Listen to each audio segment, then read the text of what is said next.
He had 2 hours left to report to a federal prison and begin a 20-year sentence. Instead, he drove 80 miles in the wrong direction, stopped his car in the middle of a bridge over the Hudson River, and disappeared. That part made the national news for 3 weeks in the summer of 2008. What almost nobody knows is why a man who had spent 9 years running one of the largest frauds in American history handed the last of his investors' money to a stranger who told him the Rothschilds were waiting. June 9th, 2008. A Monday, just after noon.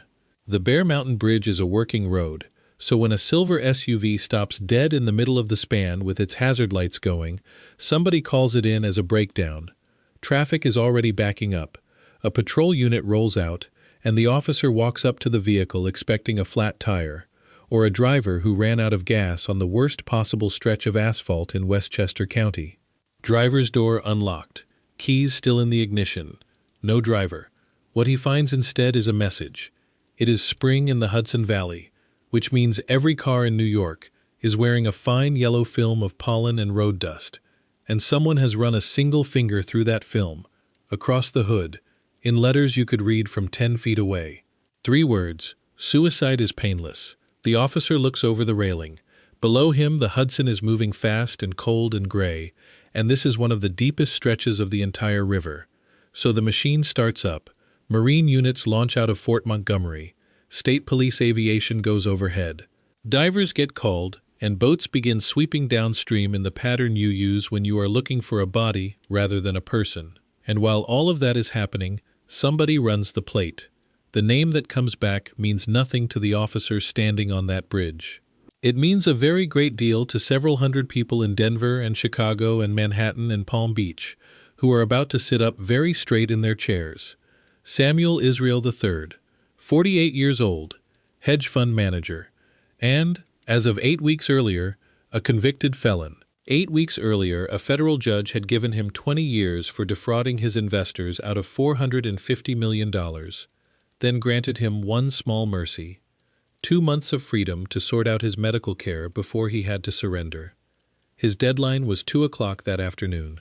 At a federal facility in Massachusetts, in the opposite direction. The boats found nothing that day.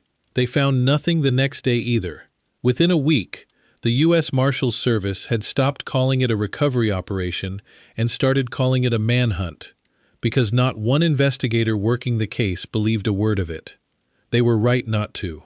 While the divers were in the water, Samuel Israel III was sitting in a motorhome at a campground 90 miles north, paying $40 a night under a name that wasn't his, with a motor scooter parked in the back and a bottle of pills in the glove box. He had a chemical toilet and a folding chair and a ruined spine that could barely get him up a flight of stairs.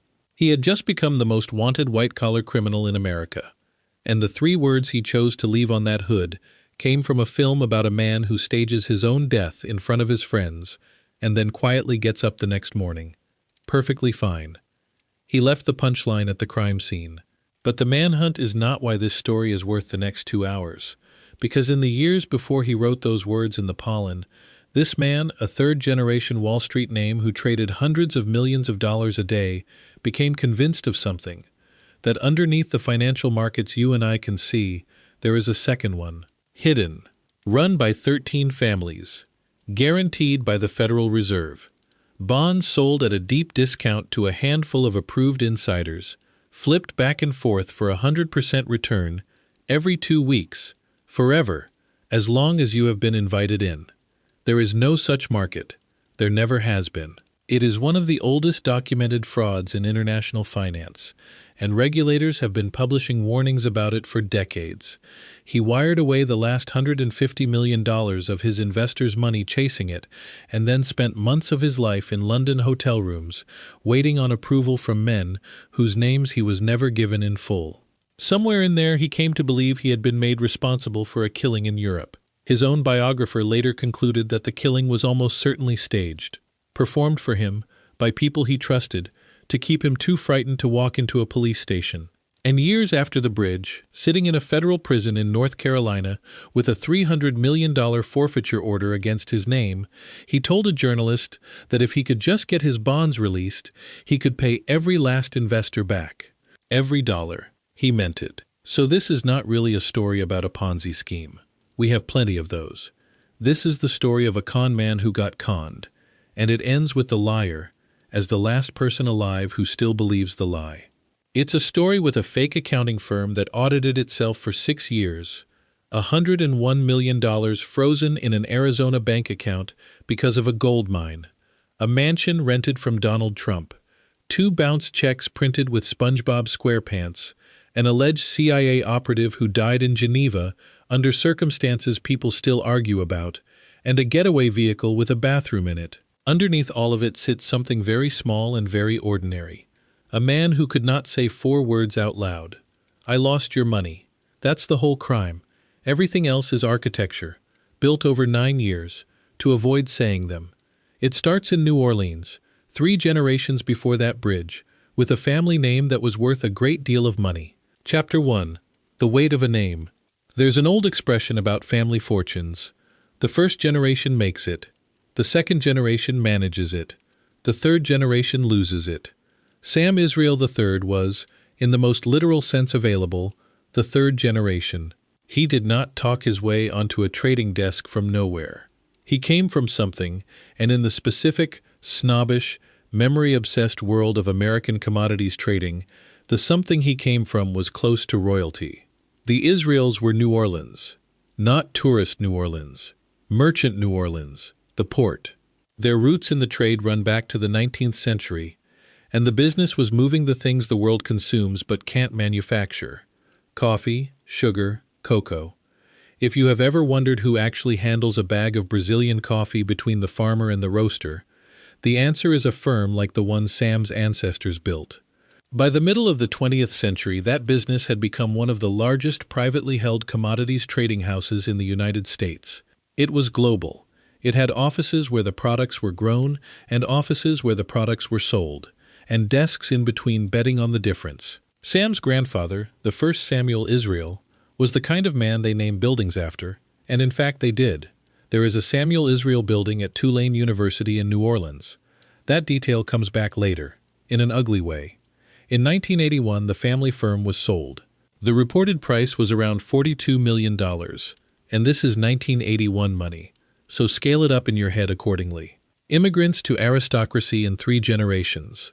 A name that opened doors in 2 industries and 1 city. Family money that was real, and a family reputation that was gold-plated. In the trading world, the Israel name worked like a credential, a shorthand for, these people have been reading markets since before your grandfather was born.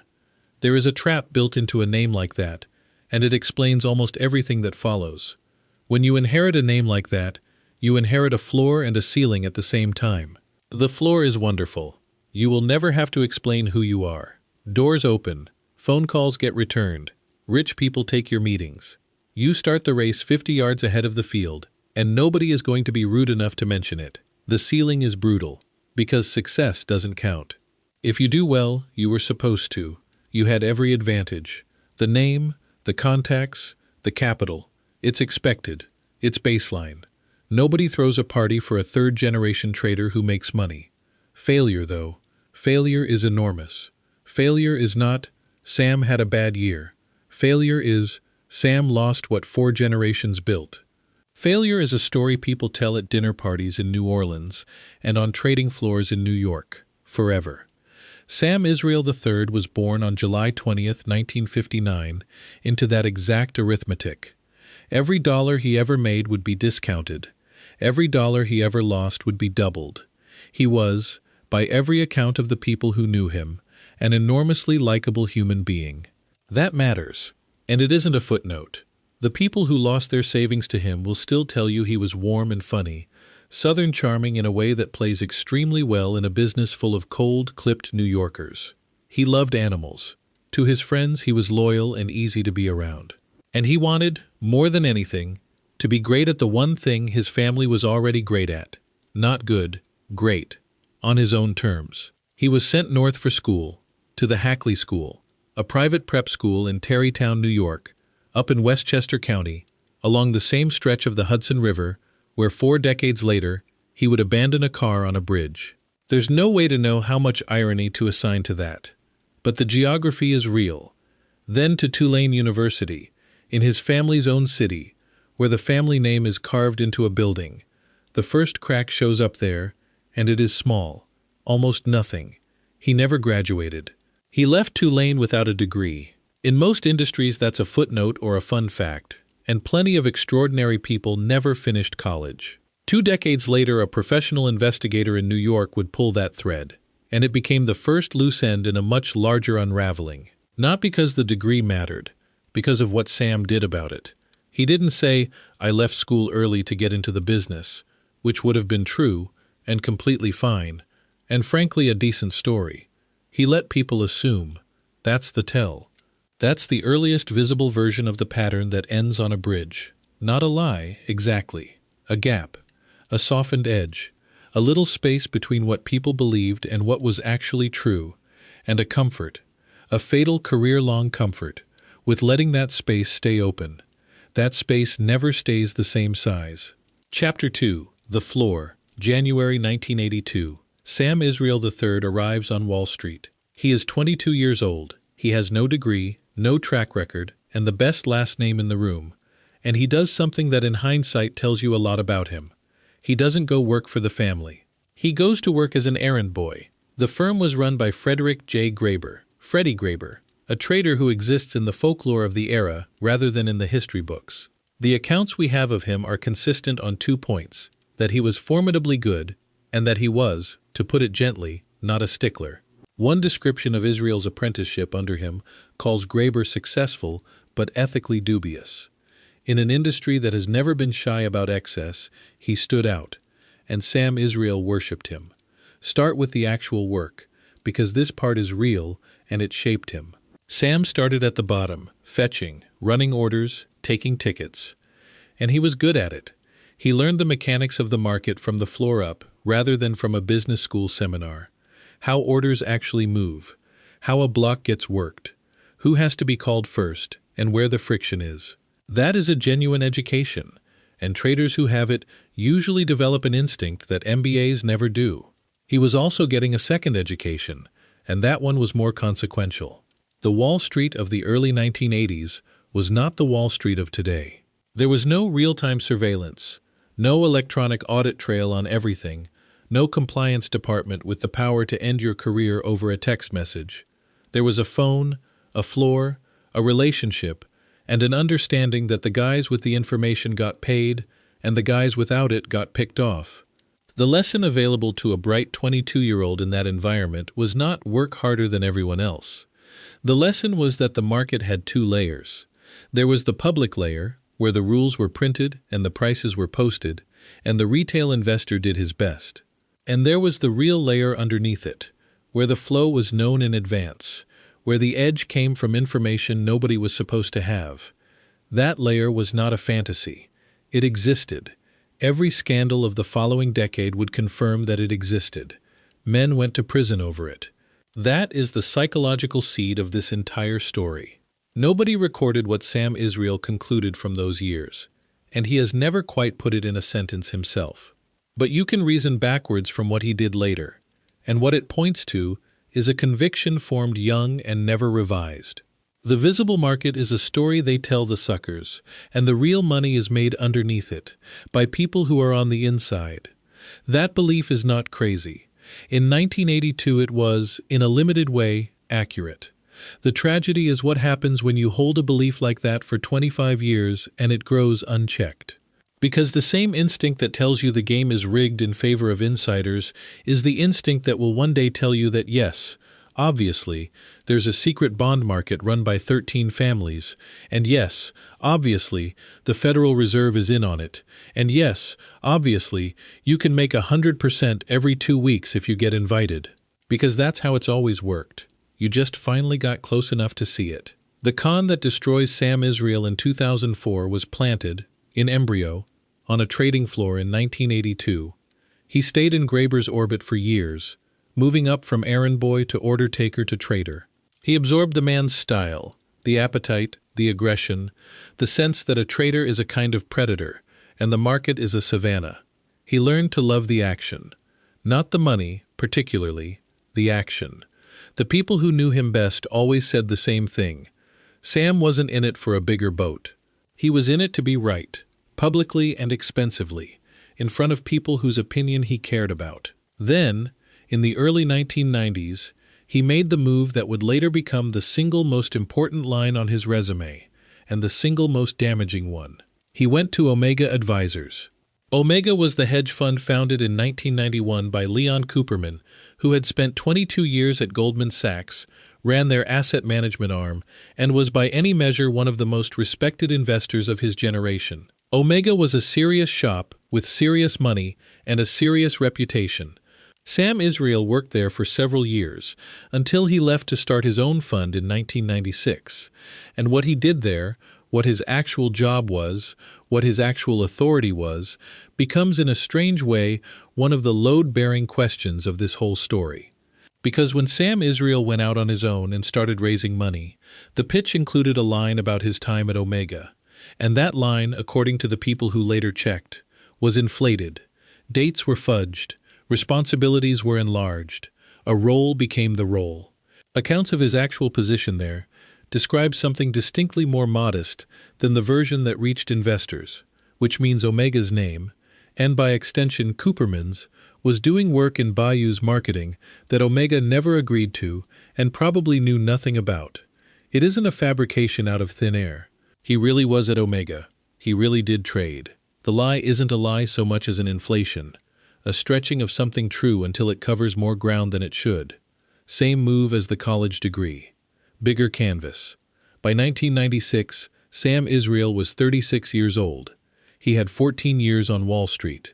He had the name, the contacts, a floor education, and a resume with a genuinely impressive firm on it. And he had something else, the thing that every single person in this business has, and almost nobody says out loud. He had a conviction that he was better than his results. Every trader believes this. Every trader who has ever had a bad year believes the market was wrong, the timing was off, the thesis was correct but early. It is the occupational delusion, and in small doses it's actually necessary, because you cannot do this job if a bad quarter destroys you. Sam Israel was about to build a machine where that delusion had no brakes, no boss, no risk committee, no auditor who could actually say no. In 1996, he founded his own hedge fund. He called it Bayou. After the water back home in Louisiana, the family, the port, the coffee, the 3 generations. The name was the pitch, and the pitch was the name. Starting capital from outside investors, about $600,000. Within 9 years, that number would be $450 million, and almost none of it would be real. Chapter 3. Bayou, Stamford, Connecticut, 1996. Forget the glass tower with the marble lobby. Bayou operated out of a converted house, a residential building turned into an office, which was, and still is, completely normal for a young fund. Hedge funds don't need floor space. They need a phone line, a Bloomberg terminal, a lawyer, and permission. Sam didn't start alone. His partner in the first fund was a man named James G. Marquez, an established name in the industry, who brought credibility of his own. 2 experienced men, a real strategy, a real office, a real broker-dealer license. There's a structural detail that almost every retelling of this story skips, and it matters enormously. Bayou was a hedge fund with a brokerage bolted onto it. Sam set up Bayou Securities, his own in-house broker-dealer, and then the hedge fund executed its trades through the brokerage, which means every time Bayou's fund bought or sold a stock, Bayou's brokerage collected a commission on the trade. On paper, there's a rationale for this. Lots of firms have captive execution. It can be defended. The incentive it creates is the problem. In a normal hedge fund, the manager gets paid on performance. If the fund goes up, he eats. If it goes down, he starves. That alignment is the entire moral architecture of the industry. In Sam's structure, there was a second stream. Every trade generated a fee, regardless of whether the trade made money. So the fund could lose, and Sam could still get paid. Not a crime. Disclosed, in the fine print, to investors. But it was a small hole in the bottom of the boat, and it changed what a bad year meant. In a normal fund, a bad year is a wound. In this structure, a bad year is survivable for the manager, which means the pressure to stop trading badly is lower than it should be. The system is quietly financing exactly the behavior it should be punishing. So what was the strategy? What was the actual thing Sam was selling? He was selling himself, primarily. The pedigree, the instinct, the third-generation bloodline. The intellectual dressing on top was a proprietary trading system. Sam had built, or believed he had built, a computerized model for short-term trading. Signals, patterns, something that would tell him when to be long and when to be short. In 1996, this was an extremely good pitch, and the era deserves some credit here. Quantitative trading was becoming real. Computing power was becoming cheap. There genuinely were people building models that worked. When Sam told a potential investor, "I have a system," that was not, on its face, an absurd claim. The claim that was absurd, and this is where you can date the moral collapse to, before the first trade was ever placed, was the projection attached to it. Bayou's marketing told investors what the fund could become. Hundreds of millions turning into billions inside of a decade. Compounding returns north of 30% a year, sustained, for 10 straight years. Put that in perspective.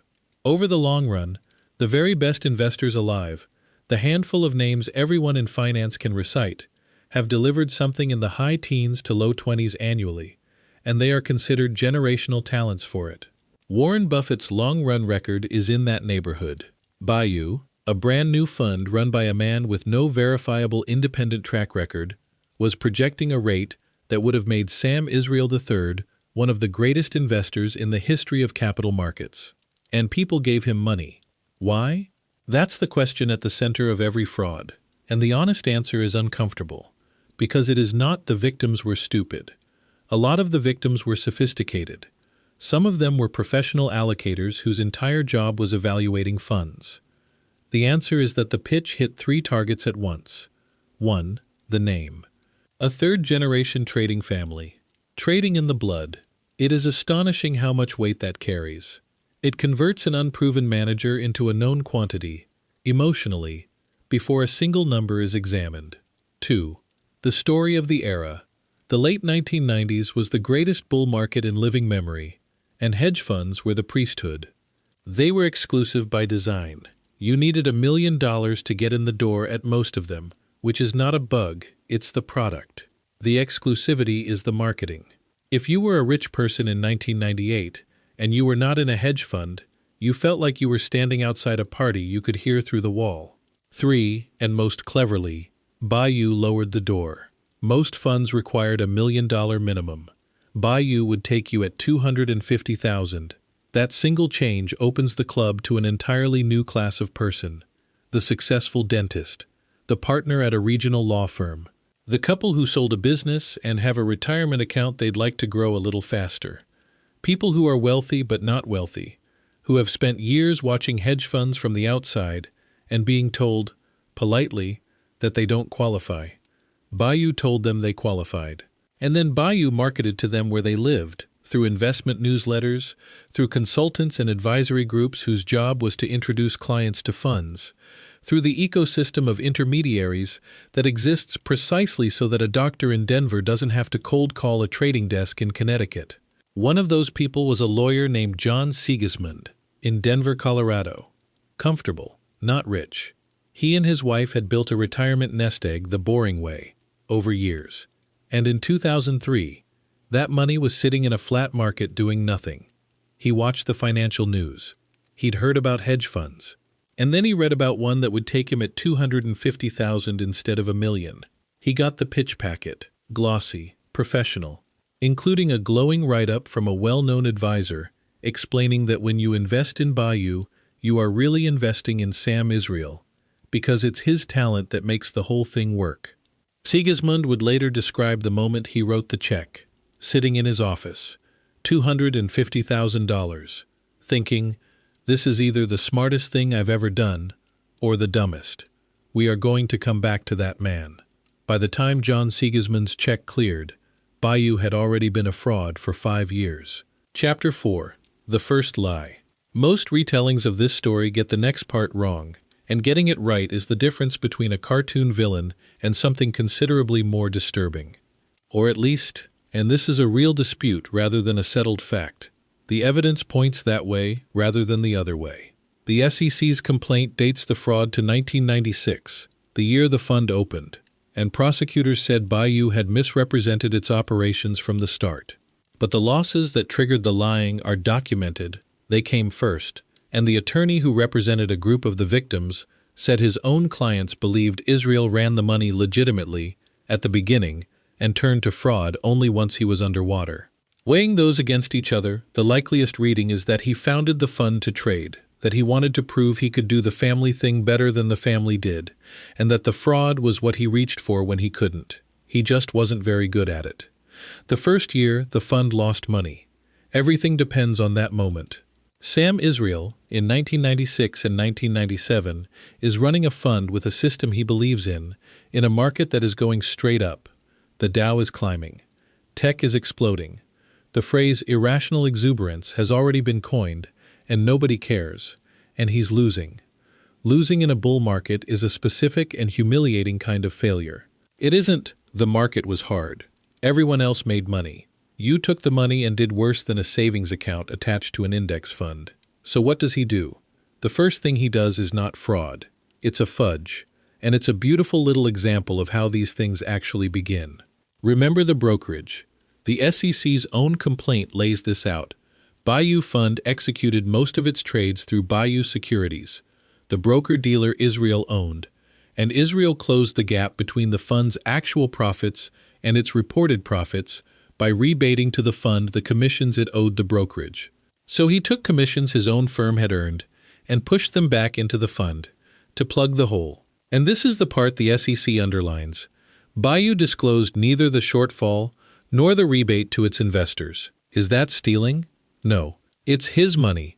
The brokerage earned those fees legitimately. He is, in the most literal accounting sense, subsidizing his own fund out of his own pocket. But it makes the reported number look better than the trading was. That's the doorway. Not a theft, a cosmetic.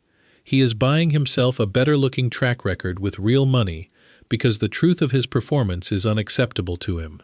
And every single day he does that. He is teaching himself something fatal. The reported number and the real number don't have to match. Once you've learned that lesson, the rest is a slope, and the slope is steep. 1998 comes. Another year of losses, and the hole is too big to paper over with commissions.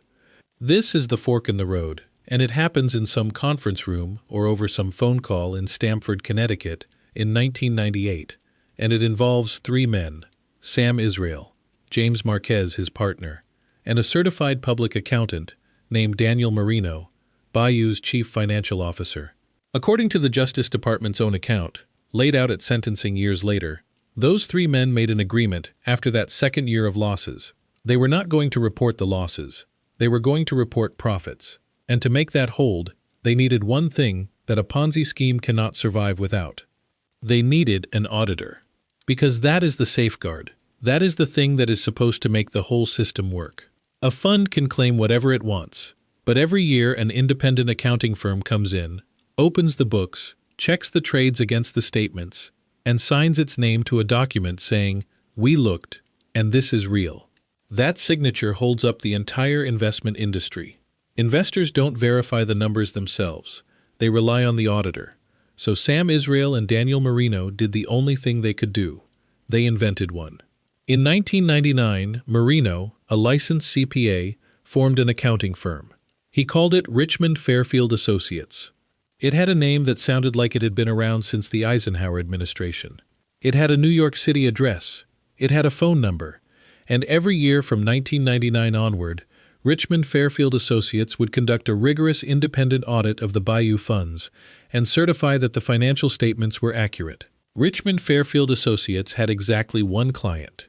Richmond Fairfield Associates had no employees. Richmond Fairfield Associates was Daniel Marino, auditing Daniel Marino on behalf of Sam Israel. If you called the number, you got a voicemail greeting. Please leave a message. If you went to the address, and almost nobody ever did, there was nothing there. That's the whole trick. That's the machine. a closed loop with a letterhead. And this goes well beyond one case, which is why the story still matters 20 years later. The safeguard didn't fail because it was weak. It failed because nobody tested it. Not one investor, for 6 straight years, picked up a phone and asked an obvious question. Who else does Richmond Fairfield audit? What's their reputation? Are they registered? Has anyone in this industry ever heard of them? Hundreds of people, including sophisticated institutional money, including a former vice chairman of Time Warner, including a major charitable federation, read financial statements bearing the name of an accounting firm that did not exist, and accepted them because the statements said what they wanted to hear, and because the audit report looked like an audit report. The seal of approval was real-looking. Nobody checked whether the seal was real. One investigator later put it perfectly. It wasn't just useless, it was worse than useless, because now you had the good housekeeping stamp on the thing, when in fact the stamp meant the opposite. And from 1999 onward, Bayou was no longer a fund that had lost money. Bayou was a machine for generating imaginary money, and, quietly, for converting it into real money in Sam Israel's pocket. Chapter 5. The Mechanics of the Lie. The details of how the machine actually functioned are more interesting and more instructive than the headline. There were 4 moving parts. Part 1. The weekly email. This is the piece that made Bayou feel alive. Sam sent his investors regular updates, weekly, plus monthly and quarterly statements. It's a genuinely clever piece of psychological engineering, because it did 2 things at once. First, it created intimacy. You weren't in some faceless fund. You were getting a note from Sam. Your money had a person attached to it. Second, and this is the sophisticated part, the numbers weren't always good. A crude fraudster reports profits every single month.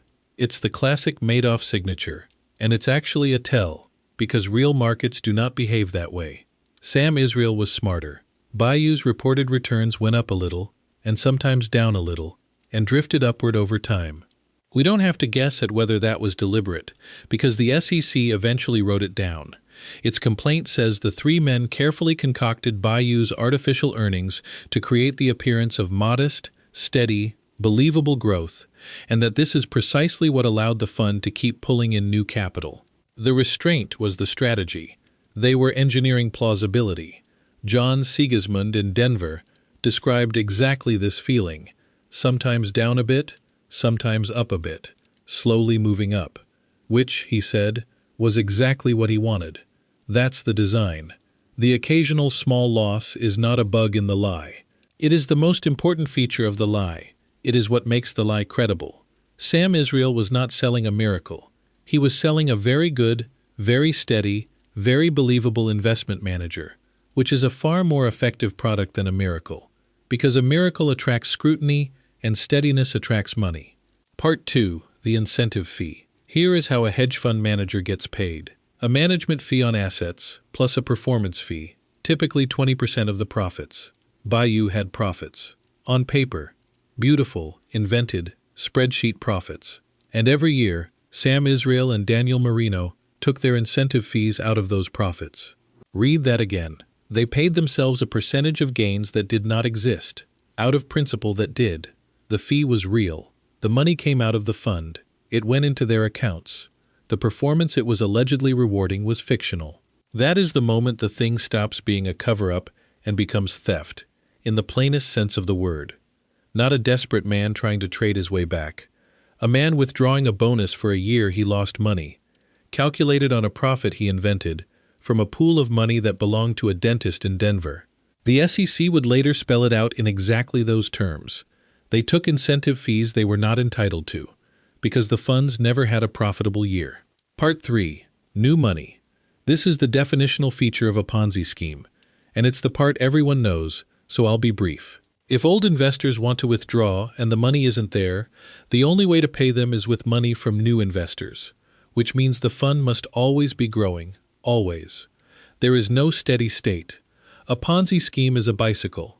The second it stops moving forward, it falls over. Every dollar paid out in a redemption has to be replaced by $1 and a bit from somebody new, forever, in a hole that gets deeper every year because you are also paying yourself fees out of it. Bayou went from $600,000 to roughly $450 million raised across 9 years. That number is not a measure of success. It's a measure of how fast Sam Israel had to pedal. Part 4. And this is the one people miss. The shutdown was part of the design too. Because a fraud like this has an ending problem. You can't just stop. The moment you stop, the redemptions come, the money isn't there, and the whole thing collapses in a week. Which means the operator eventually starts thinking about the exit. We'll see exactly how Sam tried to engineer his. While that machine was running, how was Sam Israel living? Extraordinarily well. He rented a mansion in Westchester County, north of New York City. The landlord was Donald Trump. The rent was $32,000 a month. $32,000 a month, in early 2000s dollars, in rent, paid by a man whose fund had never had a profitable year, using money taken from investors as a bonus for profits that were imaginary. There were cars. There was a boat. There was a lifestyle that matched the archetype he was selling, and that lifestyle was itself a marketing document. Because in this business, visible success is evidence.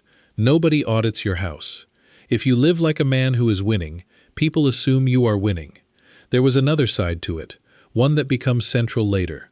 Sam Israel's back was destroyed. Over the years, he underwent a long series of spinal surgeries, and the reporting at the time put it at around 9 operations. That is a catastrophic amount of surgery for one human spine, and it came with the thing that always comes with it. Prescription painkillers, in escalating quantity, over years. By the middle of the fraud, he was an addict, not a recreational user, a dependent one, with a legitimate injury and an illegitimate quantity. In 1999, 3 years into running the fund, the same year the fake accounting firm was created, he was arrested for driving under the influence. Police reported finding illegal drugs in his car, and nothing happened. No investor found out. No regulator noticed. The fund kept raising money. I raised the addiction not as an excuse. His own defense would eventually raise it as one, and a federal judge would decline to accept it. I raise it because you cannot understand the last act of this story.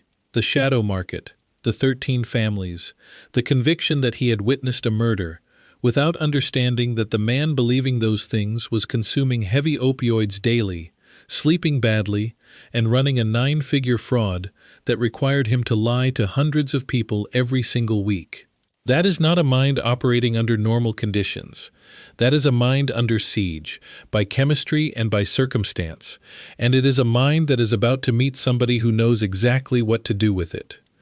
But before we get there, we need to talk about the people who saw it coming. Because they existed, they were right, and it didn't matter. Chapter 6. The Man Who Checked. There is a profession most people don't know exists. A kind of Wall Street private detective. Firms that get hired by prospective investors to look into fund managers before the money moves. One of the best-known people doing that work in New York was an investigator named Randy Shane. His firm did background research on hedge fund managers. Over his career, he examined something like 1,000 of them. And multiple times over the years, clients came to him and said, "We're thinking about putting money with a fund called Bayou. Look into Sam Israel." So he did. What came back was not a smoking gun. It was something more useful, and as it turned out, more predictive. It was a pattern of small things that didn't fit. Item 1. Sam Israel attended Tulane. There is a building at Tulane named for his grandfather. He did not graduate. And the way the record was being presented to investors didn't make that clear. Does the degree matter? In some industries, not remotely. But Shane's point was subtler than credentialism. When a man's entire pitch is, "I am who I say I am, my history is my product," then a soft spot in the history is not a trivia question. It's a crack in the product itself. Item 2. The resume. The Omega Advisors period had been enlarged. Dates moved. Responsibility inflated. A real job described as a bigger job. By itself, forgivable. Half of Wall Street has a resume with a little air in it. But you're now looking at 2 independent places where the story is bigger than the fact, in the same direction, told by the same man. Item 3. And this one is genuinely strange. In the early 1990s, Sam Israel had been sued for failing to pay rent on a Manhattan apartment. Shane flagged this immediately, and his reasoning is a masterclass in how professional skepticism actually works. If a 22-year-old can't make rent, that's life. But this was a man in his mid-30s, a man who within a couple of years would be asking other people to trust him with millions of dollars, and he could not, or would not, pay his own rent. That's not a data point about wealth.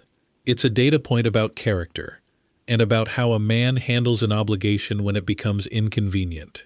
Item 4. The 1999 drunk driving arrest, with drugs reported in the vehicle. Shane's assessment. In your 20s, people forgive that. At 40, running other people's money, it speaks to judgment. And item 5, the big one. In 2003, a former Bayou employee filed a lawsuit. The core allegation, as Shane read it, was that the employee had noticed a capital account with roughly $7 million that seemed to have vanished. He asked Sam Israel about it. He didn't get an answer, and then he was fired. Bayou's position was that this was a disgruntled ex-employee inventing grievances, and the suit was eventually settled, which is exactly how these things usually end, and exactly why they're so easy to dismiss. Shane now had all of that sitting in one file, 2 years before the collapse. A manager whose credentials were inflated in at least 2 places, who had a history of walking away from a debt, who had a recent drug-related arrest, and against whom an insider had specifically alleged that money was missing from the books. Shane's own summary, later, was blunt. Asked whether he personally would have handed Sam Israel $100 to invest, he said he would have run in the opposite direction. He was right, and it made no difference. That's the part worth understanding. Bayou kept raising money for 2 more years after that lawsuit. New money kept arriving, including from some of the largest and most sophisticated investors in the fund. Why? 4 reasons, and every one of them is still with us today. First, the reports were good. Nothing beats performance. When a fund is up and steady, warnings about the manager's resume sound like envy or nitpicking. A single line of return data will beat a folder of character concerns every time, and here, the return data was invented, so it was unbeatable. Second, the information didn't travel. Shane's research went to the clients who paid for it. It wasn't published. There was no central database where an investor in Denver could see that an investigator in New York had concerns. Each investor was making the decision alone, in the dark, with only the materials Bayou sent them. Third, the intermediaries. A lot of Bayou's money came in through consultants, newsletters, and advisory firms, people whose recommendation carried weight and who were, in effect, lending their credibility to Sam Israel. When a trusted advisor puts a fund on a list, the client stops doing arithmetic and starts doing trust, and that trust is transitive in a way that is extremely dangerous. The client trusts the advisor trusts the paperwork is certified by an auditor, and the auditor is a man in a room in Connecticut with a rubber stamp he made himself. Fourth, and most important, nobody wanted it to be false. That's the real answer. That's always the real answer. Investors were making money, on paper. The advisors were earning fees. Everybody in the chain had a financial and emotional interest in Bayou being exactly what it said it was. Fraud does not survive because it's clever. Fraud survives because a large number of people are quietly rooting for it. And there is a specific, brutal irony in what happened next. In the same period when the doubts were accumulating, when a careful person might have started to reduce exposure, Bayou hit its peak. By 2005, the fund's reported assets were in the neighborhood of $300 million of investor capital, and the total raised across the fund's life would reach about $450 million. The doubts were at their loudest exactly when the money was at its heaviest, because by then Sam Israel had already done something so reckless that the ending was no longer in question, only the timing. He had gone looking for a miracle. Chapter 7. Enter the Octopus. To understand what happens to Sam Israel next, you have to understand his position at the end of 2003. Do the math from his chair. The fund is reporting hundreds of millions in assets. The actual money is dramatically less. The losses are years deep and compounding, and he's been paying himself and Marino out of the wreckage the whole way. He is not down 10%. He is down a canyon. And crucially, there is no legitimate trade that fixes this. There is no stock, no sector, no strategy on Earth that turns a 9-figure hole into a surplus at acceptable risk. The gap between what he has and what he says he has is now so large that only a miracle closes it. That is the single most dangerous psychological state a human being can occupy. It has a name in the literature of fraud, and it explains everything from rogue traders to gambling addicts. He needs an outcome that reality does not offer. Which brings us to the iron law of confidence games. A man who needs a miracle will be found by someone selling one. The man who found Sam Israel was named Robert Booth Nichols. Nichols is a figure around whom an enormous amount of unverifiable folklore has accumulated. So let me separate what is documented from what is claimed. What's documented? Robert Booth Nichols was born in Los Angeles in March 1943. He dropped out of college in the early 60s. He worked for a period as a part-time actor and as a businessman with international interests. He sat on the board of a company called Fidco. In 1992, he founded another company, Pacific Rim Services. And he spent roughly 3 decades attached, sometimes at the center and sometimes at the edge, to some of the most notorious alleged conspiracies in modern American life. His name appears in connection with the Inslaw affair, a genuine, congressionally investigated scandal concerning a piece of case management software called Promise, and allegations that the Justice Department had stolen it. His name appears in connection with the death of a journalist named Danny Casolaro, who in 1991 was investigating a sprawling web of alleged corruption he had nicknamed, and this is where the title of this chapter comes from, The Octopus. Casolaro consulted Nichols repeatedly in the final weeks before he was found dead in a hotel room in West Virginia, in a death ruled a suicide that a great many people have never accepted as one. Nichols's name comes up in the same breath as Iran-Contra, as October surprise theories, as allegations of intelligence-linked drug trafficking. An FBI agent once described him as a business associate of the mob figure Sam Giancana. Men who knew him described him as a real-life Jason Bourne. Was any of it true? The honest answer is the answer that made him so effective. It cannot be disproven. That's the engineering behind the entire con. When a man claims to be a CIA asset, there is no phone number you can call to check. The agency does not confirm. It does not deny. So the claim floats there permanently, unfalsifiable, and every ambiguity in his life story becomes evidence for him, rather than against him. The absence of a record isn't a problem. The absence of a record is proof of how deep the secret goes. Journalists who dug into him later found that when you could locate people who'd actually dealt with Nichols in official capacities, the assessment was often deflating.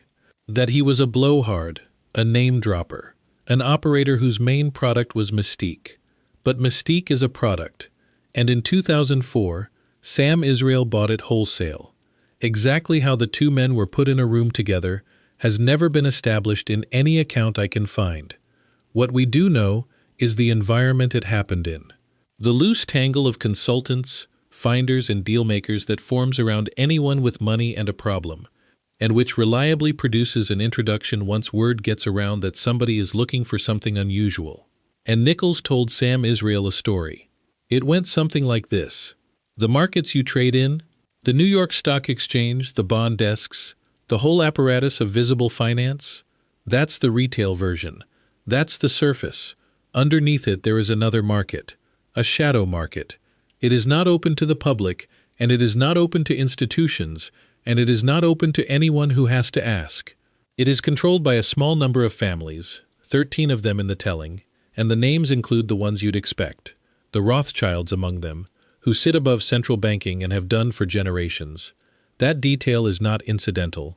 A secret cabal of banking families controlling world finance, with the Rothschilds at the center, is one of the oldest anti-Semitic conspiracy theories in existence, a piece of propaganda that has been recycled continuously for well over a century, long before Robert Booth Nichols ever repeated it in a hotel room to a desperate hedge fund manager. Nichols did not invent it, he was reciting it, because it was already sitting in the culture, pre-built and ready to use. And here is how it works. Central banks, including the Federal Reserve itself, issue instruments into this hidden market. Bonds, sold at deep discount to a handful of approved participants. Those participants trade them back and forth at escalating prices, and the returns are not measured in single-digit annual percentages like they are for ordinary mortals. The returns are 100% every 2 weeks. The money is used, in the story, for grand and secret purposes, humanitarian programs, infrastructure, the quiet financing of the world's actual machinery, projects too sensitive for public budgets. And the reason you've never heard of it is that hearing about it is the privilege being sold. If you're inside, you already know. If you're outside, you can't be told. There's more.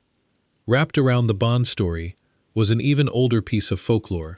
Yamashita's gold, the legend of a colossal treasure hoard, looted by the Japanese army across Asia during the Second World War, and buried in the Philippines, allegedly recovered in secret and used ever since as off-books collateral for the entire hidden system.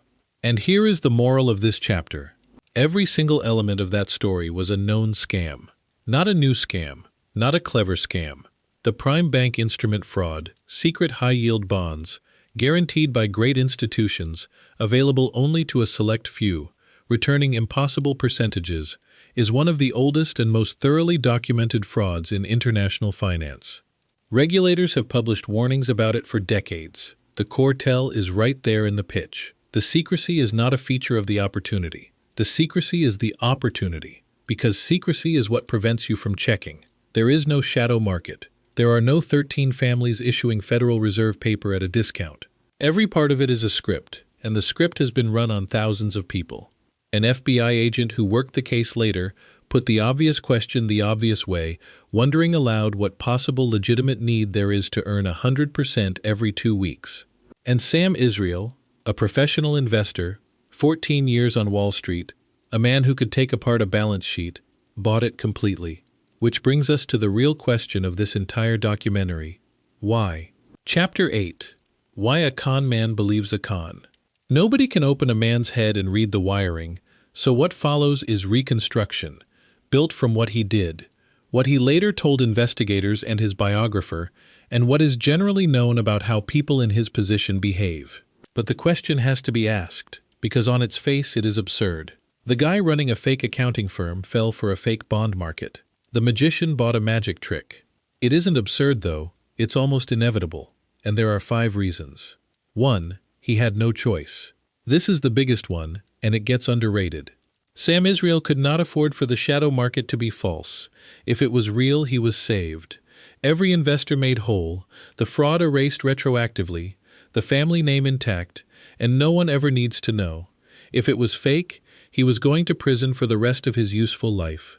Human beings do not evaluate evidence neutrally when one of the 2 answers destroys them. They audition the evidence for the verdict they need. Every fact that supported Nichols got waved through. Every fact that contradicted him got explained away, and the story came preloaded with the explanation, because of course there's no documentation. That's the point. 2. It flattered him. Remember the 22-year-old on the trading floor in 1982, learning that the real money is made on the inside by people who know things. That belief never left him. It was the organizing principle of his professional life. Nichols didn't sell him a lie. Nichols sold him a promotion. He came to Sam Israel and said, in effect, "You were right your whole career. There is an inside. Everything you suspected about how this world actually works is true. And you, specifically, are being invited in." You cannot overstate how seductive that is to a man who has spent 25 years feeling like he's pressed up against a window. 3. The secrecy inverted the test. In normal life, when someone says, "You can't verify this," that's the end of the conversation. In this construction, unverifiability was the credential. The more impossible it was to check, the more real it must be, because obviously the world's most powerful families don't publish a prospectus. Every safeguard Sam had was designed to detect a lie hiding inside claimed transparency. This lie hid inside claimed secrecy, and he had no instrument that measured that. 4. The drugs and the exhaustion. He was in constant physical pain, taking heavy opioids daily, sleeping badly, and living every waking hour inside the stress of maintaining a 9-figure deception with hundreds of counterparties. Judgment is not a fixed quantity. It's a resource, and his was gone. 5. And this one is the darkest. Sam Israel had spent 9 years learning, from the inside, that a completely fake financial apparatus can look completely real. He had personally built a fake accounting firm that fooled hundreds of sophisticated people for 6 years. If you have proven to yourself that an elaborate financial fiction can be sustained indefinitely without detection, what exactly is your basis for insisting that the rest of the financial world isn't doing the same thing on a larger scale? His own fraud had destroyed his ability to disbelieve in fraud. That is the trap, and it's almost elegant. The very skill that made him a successful liar, knowing how convincingly the unreal can be dressed, is what made him a perfect mark. So Sam Israel went to Europe, and what happened next is where this story leaves the world of financial crime entirely, and walks into something that reads like a fever dream. Chapter 9. The Waiting Room. Here is what the pursuit of the shadow market looked like day to day, pieced together from Israel's own account and from the standard shape of these schemes, which is remarkably consistent wherever they turn up. It was not glamorous. It was tedious. And we can reasonably conclude the tedium was not a side effect. It was the mechanism. Sam Israel began spending enormous amounts of time in Europe, London above all, where by one account he was spending most of his time. The texture of it comes almost entirely from his own later telling, so take the details as his. Hotel suites, private offices, meetings arranged through intermediaries, with men whose names he was not always given in full. And what did he do there? He waited. That's the whole activity. He waited for approval. The structure of the con is a series of gates. Before you can trade in the hidden market, you must be approved. Before you can be approved, your funds must be verified in a specific account, in a specific bank, in a specific way. Before verification, documents must be signed. Before signing, a meeting must be arranged. The meeting is delayed. The counterparty is traveling. The approval is imminent. The paperwork was rejected on a technicality and must be resubmitted. The window closed. The next window opens in 3 weeks. Each delay comes with a reason, and the reasons are plausible, and each one requires just a little more money, or a little more patience, or a little more commitment. Every increment makes it psychologically harder to walk away, because walking away now means admitting that everything you already spent was wasted. Economists call that the sunk cost fallacy. Con artists just call it the business model. The theater around it was superb.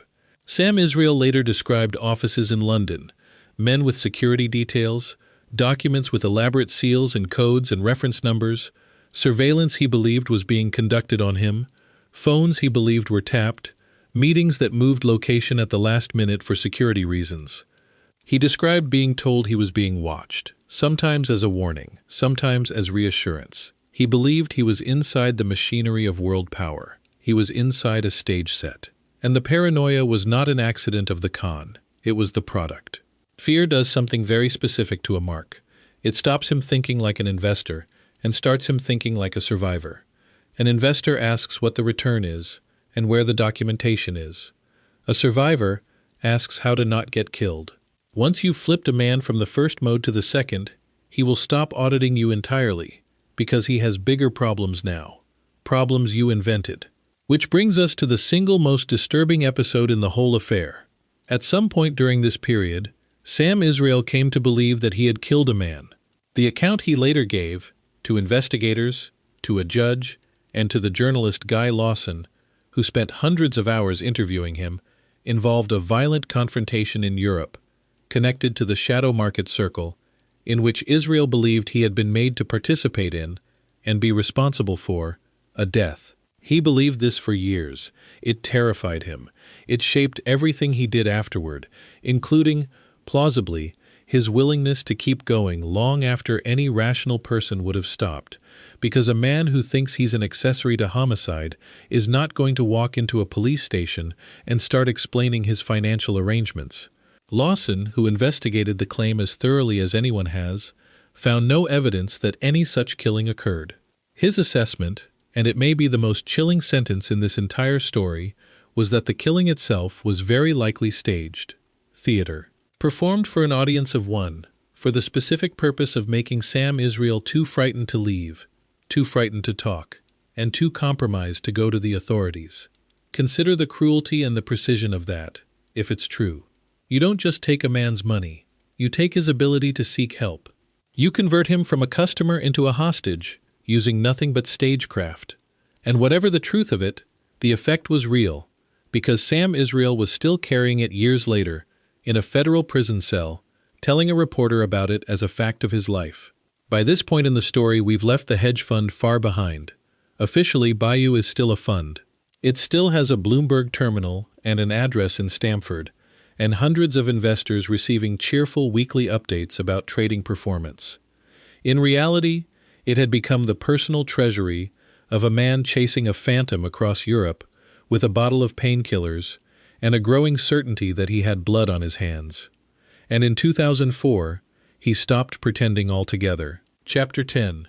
The Draining. Mid-2004 is where the paperwork gets truly damning, and it's the part the government would later use to demolish any argument that this was a well-meaning man who got in over his head. According to the Securities and Exchange Commission's own account, by the middle of 2004, Sam Israel and Daniel Marino had largely stopped trading securities altogether. The hedge fund stopped hedging. It stopped trading. The core activity, the thing every investor believed their money was doing every single day, simply ceased. And the money? The SEC put the figure at approximately $150 million in remaining fund assets, transferred out to Israel and to entities that had nothing to do with Bayou, and directed into two things: fraudulent prime banknote trading programs and speculative venture investments in private startup companies. The mechanics of the extraction were brutal in their speed. Accounts of the court record describe roughly $161 million being pulled out of 5 separate bank accounts over a stretch of about 6 days in July 2004. 6 days, $161 million. And the part that turns a catastrophe into an obscenity is what didn't stop. The statements never stopped. For another full year, through the rest of 2004 and into mid-2005, Bayou continued mailing out periodic account statements and financial statements to investors, describing profitable hedge fund trading activity in a fund that had all but ceased to trade and whose assets had been shipped off to chase a market that does not exist. Every one of those documents is a separate lie, sent to a separate human being, by a man who knew. And while that was happening, in a place none of the investors and none of the regulators in New York were looking, a lawyer in Arizona was pulling on a thread. Chapter 11. The Gold Mine. In Arizona. This is my favorite part of the case, because it's the moment where the whole Gothic fantasy collides with an extremely unimpressed civil servant. In the Arizona Attorney General's office, there was a section that handled financial remedies, and its chief counsel was a man named Cameron Holmes. Holmes was running an investigation into a possible prime bank instrument fraud, the exact category of scam Sam Israel had wandered into, which meant that while nobody in Connecticut or New York was looking, somebody in Phoenix already knew what this particular species of paperwork looked like from the outside. And in the spring of 2005, his office found something worth freezing: an account at a Wachovia bank branch holding approximately $101 million in the name of a firm called Majestic Capital Management. Majestic Capital Management sounds like a Manhattan institution with a granite lobby and a floor of analysts. Majestic Capital Management was operating out of a house in Flemington, New Jersey. It was run by a man named Carl Johnson, who said he had been handed roughly $100 million by Bayou and asked to find a suitable investment for it, and who described his firm's orientation as humanitarian. And why did Arizona regulators step in? Because someone was telling a story that a gold mine in Arizona was being used as collateral for the $100 million sitting in that bank account. That is the level of absurdity this had reached. The last $100 million of a Connecticut hedge fund's investor capital, belonging to lawyers and doctors and charitable foundations and a former Time Warner executive, was sitting in a bank account in Arizona, in the name of a firm run out of a New Jersey house, allegedly secured by a gold mine, en route to a bond market that does not exist. In May 2005, Arizona seized it. The figure that later appears in the federal filings is precise to the cent: $100,010,673.68, subject to an Arizona state court seizure order. And the detail that tells you everything about the state of Sam Israel's mind by that point is what he did next. When the money was frozen, he tried to claim it, through his attorneys. Not as a fraud victim reporting a crime, as the owner, asserting a right to funds that actually belonged to his investors. And then his own lawyers asked to be removed from the case, because their client had stopped maintaining contact with them. Among the documents Arizona put in front of a court was a contract from the Prime Bank scheme itself, and that contract laid out what Bayou was supposed to earn from the arrangement. $7.1 billion. That's the number. That's what a man with $100 million hole in his balance sheet had been promised by the people who had his last $100 million. By August 2005, Arizona was publicly stating what its investigators had concluded: that the seized money most likely belonged to the investors of a hedge fund in Connecticut called Bayou. The U.S. Attorney's Office in the Southern District of New York filed a forfeiture claim. The machine was closing, and Sam Israel could see it, so he did what he'd been planning for. He tried to shut the fund down gracefully. Chapter 12. It's been a great run. In July 2005, Bayou's investors received a letter from Sam Israel. The tone was warm, almost wistful. The message was that it had been a wonderful run, but he had decided to close the fund and return everyone's capital, because he wanted to spend more time with his family. The strategy inside that letter is genuinely clever. He is not fleeing, he is not hiding. He is retiring, the single most respectable exit available to a man in finance. He is voluntarily giving everyone their money back, which is the last thing a fraudster is supposed to do. The letter is designed to buy him a graceful landing and a few months of goodwill in which everyone waits patiently for a check. And what triggered it? Two things converging. First, the money in Arizona was frozen, and he knew that a state attorney general was now looking directly at the last of Bayou's assets. Second, and this is the part that will sting for anyone who has ever been talked out of asking an awkward question, an investor had started asking about the auditor. That's all it took. After 6 years, somebody finally looked at the name Richmond Fairfield Associates and asked the obvious thing. Who are these people? And when you actually looked, it fell apart in an afternoon.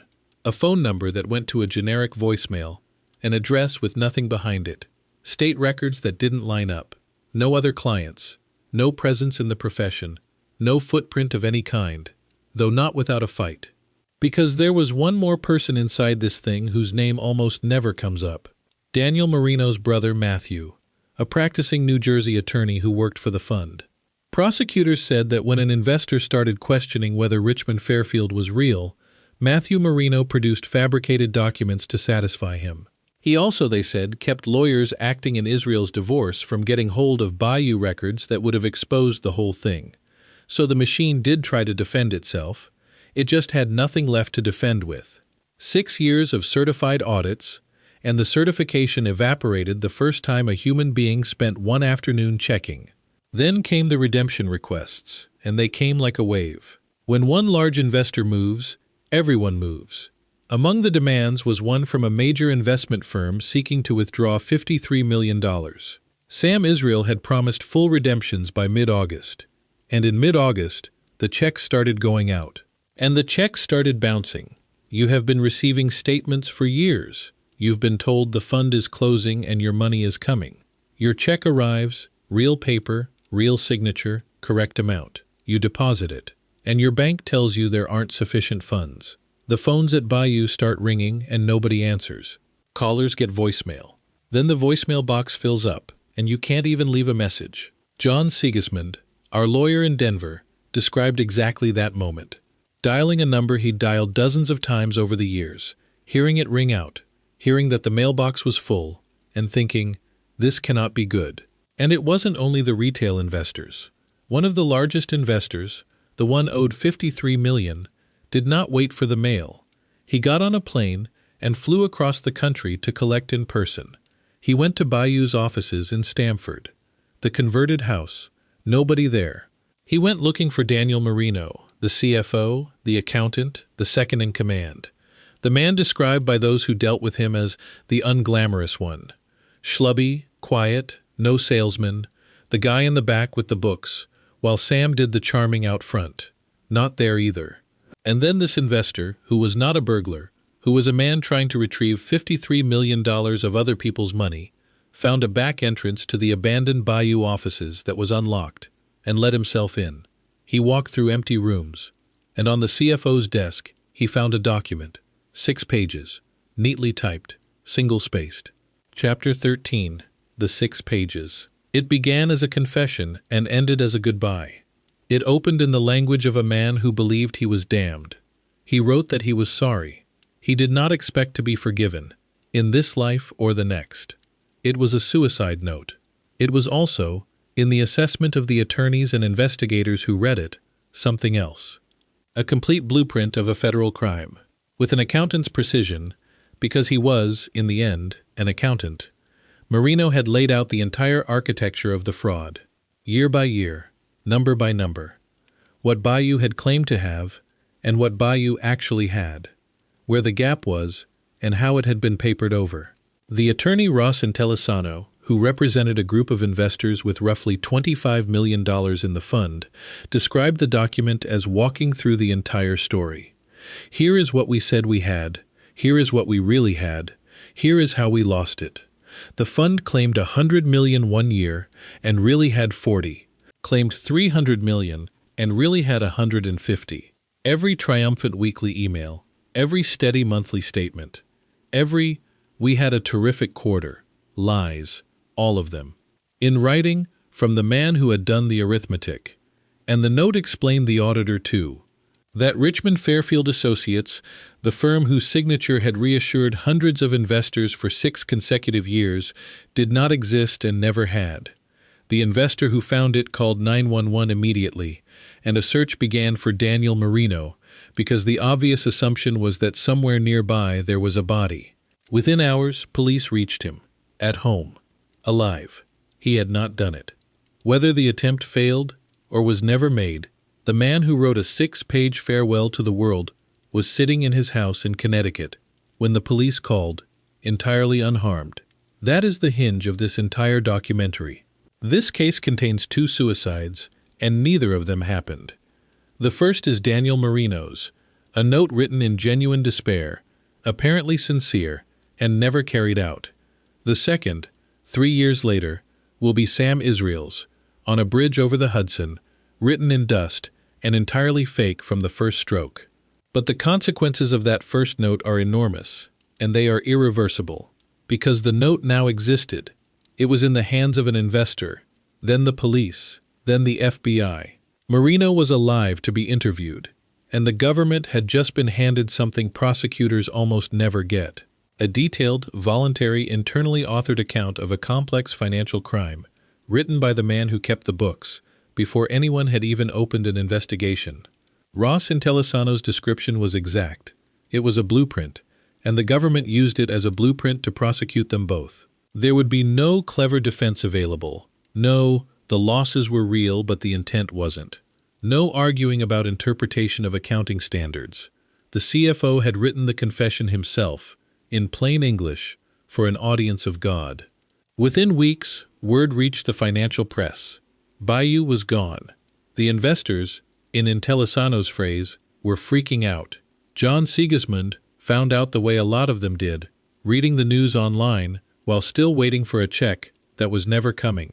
He described the blood draining from his face at the realization that the money was there yesterday and today it is gone, and nobody can tell you whether any of it is left or where it might be.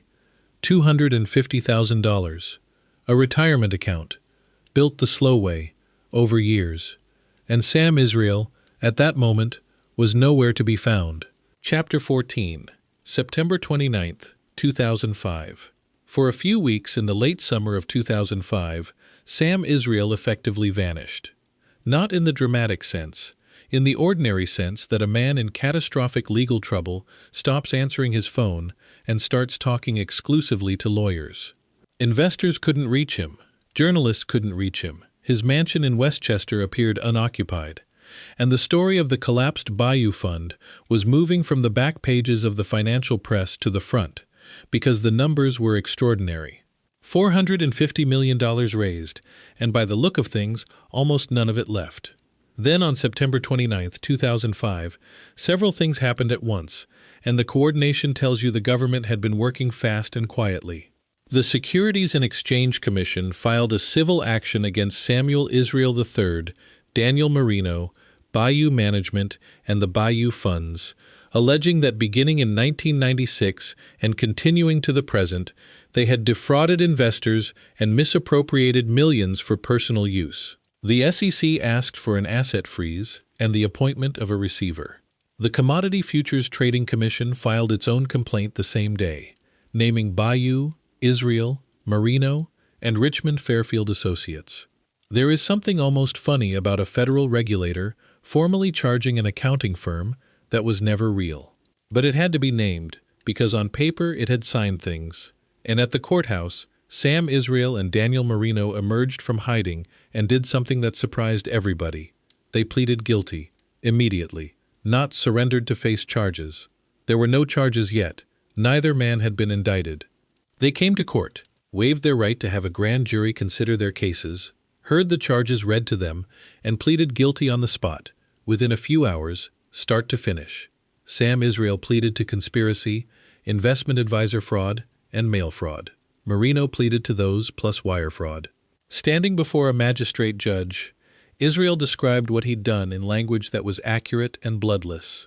The information they had sent out made it appear that Bayou was doing better than it really was. Both men, both 46 years old at the time, told the court they were under psychiatric care. Why plead so fast? Partly because there was nothing to fight.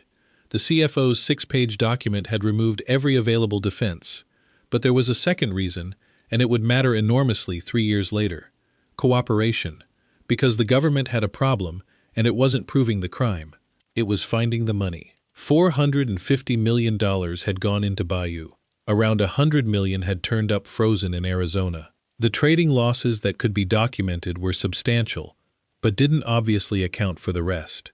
Prosecutors said publicly that they were seeking control of that $100 million account in Arizona, and they moved on the defendant's bank accounts and business interests, and on Marino's house in Westport, Connecticut. And there was a third name. The government noted at the time that another Bayou official had been a conspirator, without publicly identifying him. According to the SEC's later complaint, that man walked away from Bayou in about October 2001 and took no steps whatsoever to expose the fraud he was leaving behind. It ran for another 4 years without him. That was James Marquez, Israel's original partner, the man who had helped run the first Bayou Fund, and who, along with Israel and Marino, had agreed back in 1998 that the losses would be reported as profits. Marquez would plead guilty as well. In January 2008, he was sentenced to 51 months in prison and ordered to pay restitution of just over $6.25 million. And so began the strangest interlude in the entire case. Sam Israel, a man who had confessed in open court to a $450 million fraud, went home. Chapter 15. 2.5 years. He was not detained. He pleaded guilty in September 2005, and he was not sentenced until April 2008. 2.5 years. To people outside the legal system, this is baffling and infuriating, so let me explain what was actually happening, because it isn't corruption, it's arithmetic. The government wanted the money, investors wanted the money, and the only living map to where $450 million had gone was inside Sam Israel's head. The European trips, the intermediaries, the shell entities, the prime bank contracts, the names of the people who'd taken the last $150 million and vanished. So Israel cooperated. For roughly 2.5 years, he sat with investigators and helped them chase the money. Meanwhile, the civil wreckage was being sorted. Bayou filed for Chapter 11 bankruptcy protection in White Plains in 2006. A receiver and then a bankruptcy estate took over the job of finding assets and getting them back to victims.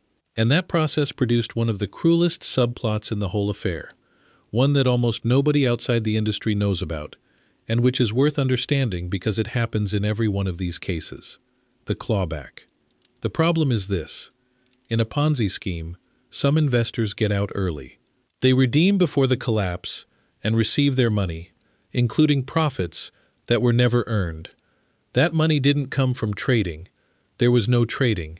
It came from other investors' principal. So when the estate comes to recover assets for victims, it goes after the people who got out. It sues them. It demands the money back, sometimes just the fictitious profits, sometimes more. Which means people who had already put a chapter of their lives behind them, who had exited a fund cleanly and legally and moved on years earlier, opened their mail to find they were being sued for money they had spent. In the Bayou case, those fights ran for years through the federal courts, with early redeemers losing significant rounds along the way.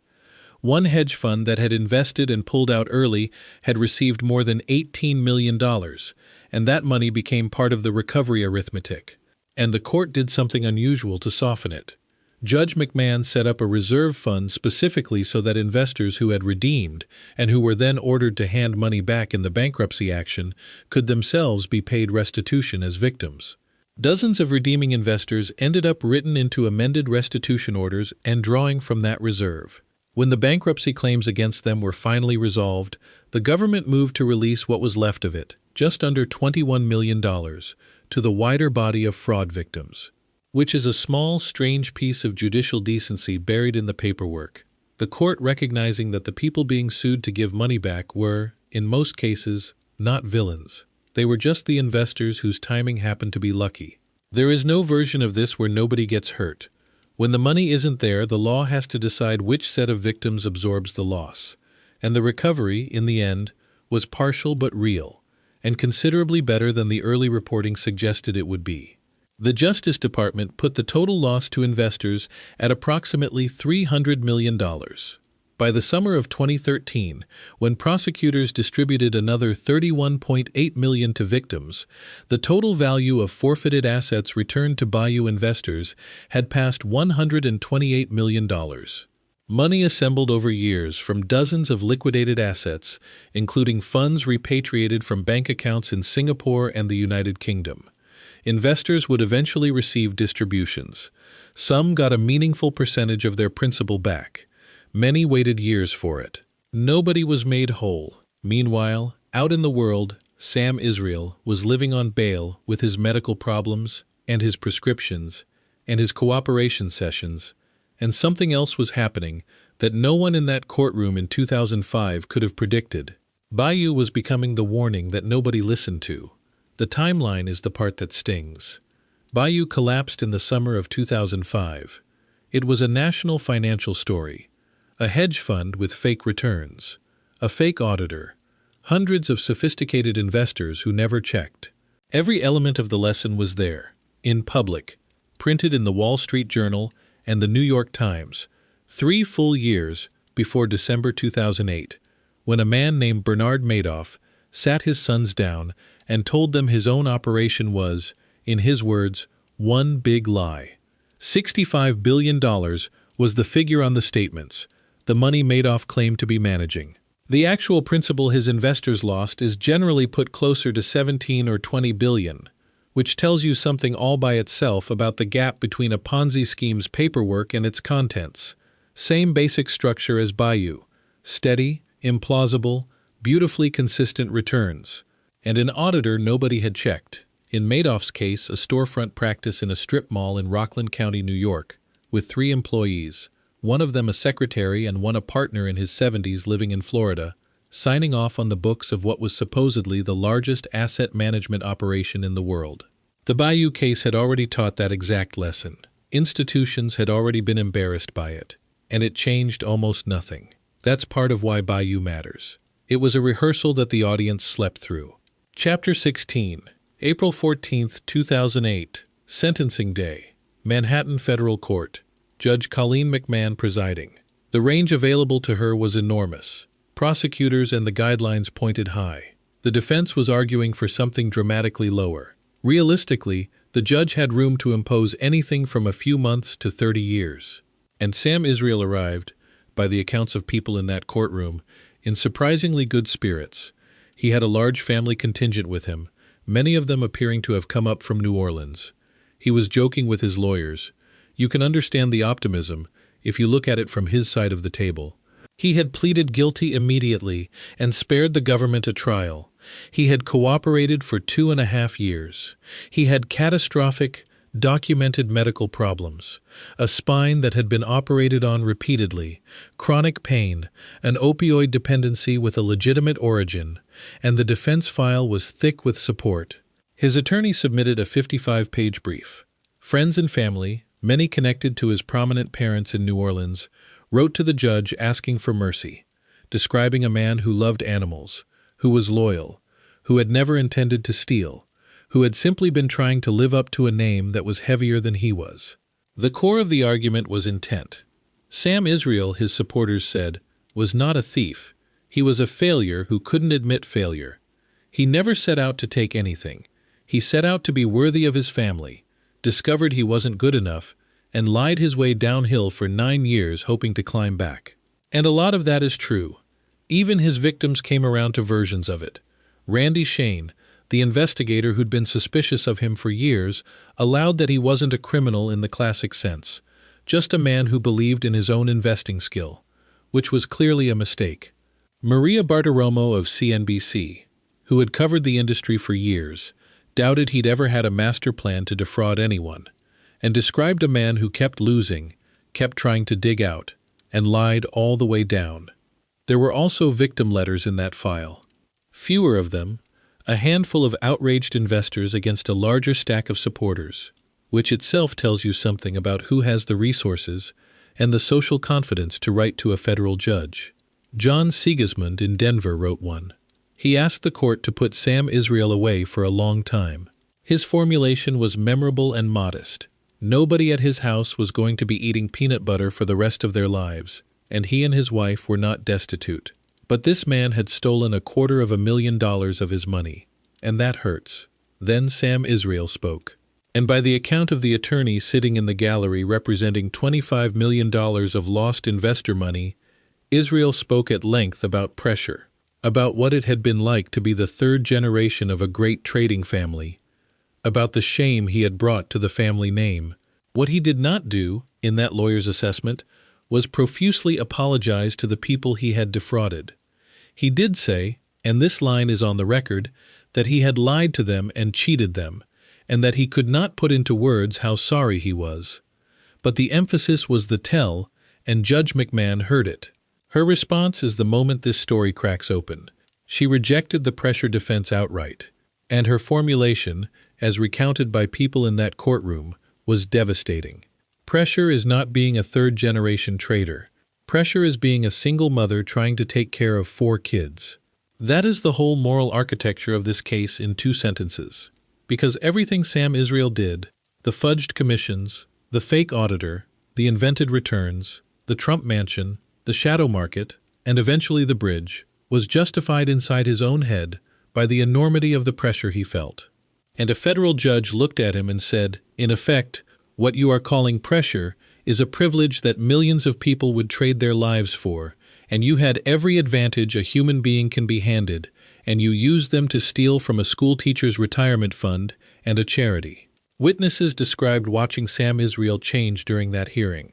The jovial man who'd been joking with his lawyers began, in one observer's phrase, sweating bullets, as it dawned on him that he was actually going to prison. McMahon called him the mastermind of the fraud. And she said something that got quoted across the financial press the next morning, that people who commit crimes while wearing a tie do not get a break and would instead be punished severely.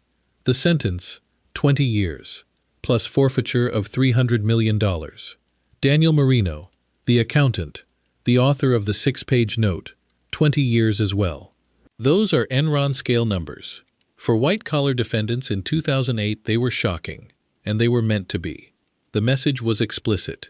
Commit a fraud like this, even against wealthy people, and you will go away for a very long time. And then Judge McMahon did one merciful thing. Sam Israel's medical situation was genuine and complicated. The Bureau of Prisons needed time to arrange his medications and his care, so the judge granted him roughly 2 months of freedom to get his affairs in order before reporting. His co-defendant Marino, same sentence, same day, was ordered into custody immediately. Sam Israel walked out of that courthouse a free man with a deadline. He was to report to a federal facility in Massachusetts by 2 o'clock in the afternoon on Monday, June 9, 2008. There were about 8 weeks between the sentence and the deadline. He spent them planning. Chapter 17. The Bridge. Sunday, June 8, 2008. The night before.